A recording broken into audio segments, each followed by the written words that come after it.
Welcome to Still Wakes the Deep, a game where an eldritch monster decides to join Just Stop Oil and destroy the oil rig you're working on. It's also a horror game, but it wasn't that scary.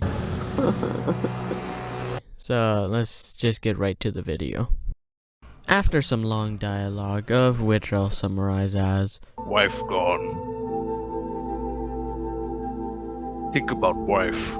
Following the tutorial, we get to meet our good friend Roy and get called over by what sounds like a very angry boss. So what we do is ignore the boss and have some breakfast with our friends. After about half an hour, we head over to the boss's office.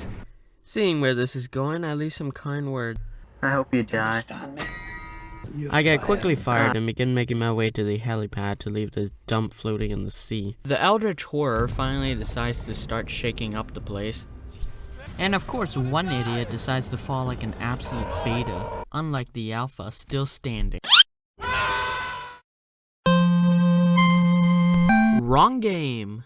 After falling like an absolute alpha, I begin having strange visions that I can still summarize as Wife gone. Think about wife. I quickly wake up after being thrown into the storage room by my coworkers. So you guys just left me on the floor here? So, following what the game tells me to do, I head outside and get called over by a coworker trying to help another coworker out of a giant washing machine. I quickly leave because whatever is inside that giant washing machine sounds like it's gonna kill the first thing it sees. Arriving at where the drill used to be, all that was left was, I don't know, seaweed? Being called inside, I navigate through obstacles that were most likely there before the disaster even started. Going inside, it still looks as bad in here as it is outside.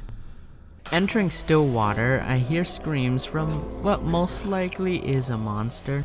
I enter the vent and find Finlay telling us there's a monster on the loose. I wonder why all that are left of my coworkers are these hard hats. Maybe they've been captured.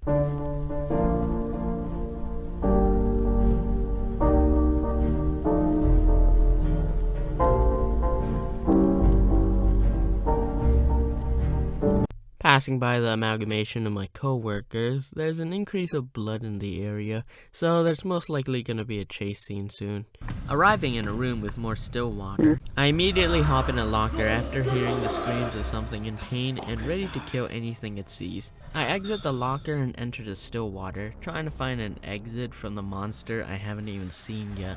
The chase begins. Traversing through the water, squeezing through tight spaces, and climbing over pipe, I easily make it to the ladder without getting scared at all.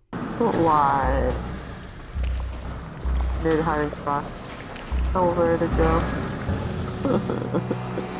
Oh, you weren't supposed to see that. Just let me grab my thingy and there you go. Okay, so here's what actually happened. Oh, so you want to mess with me? Too easy. Okay, so where were we? Oh yeah, the hatch. I get knocked in by the monster because he was mad I beat him. Squeezing through to the other container, I find Douglas, who was the person who called me inside. But he doesn't seem to be alive anymore. So, climbing over his body, I finally see sunlight again. After heating myself up, I'm back at where the game first started. Hearing a phone ringing, I pick it up. It's O'Connor. He tells us not to go to engineering. I enter the cruise lounge. Wow, that's pretty ominous light. Oh, hey, it's Trot.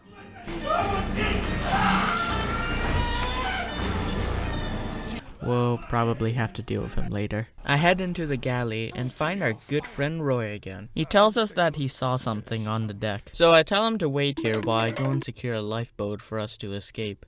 And of course we find more co-workers assimilated into the mass of flesh. Spaghetti. The entire facility seems to have been fused with the monster with its flesh everywhere. Yeah, more spaghetti. Finding the lifeboat, I begin crossing over the ledge, and I could hear Boyd getting assaulted by the monster in the background, so we might see him again later. Rennick the boss finally decides to start telling everyone to evacuate.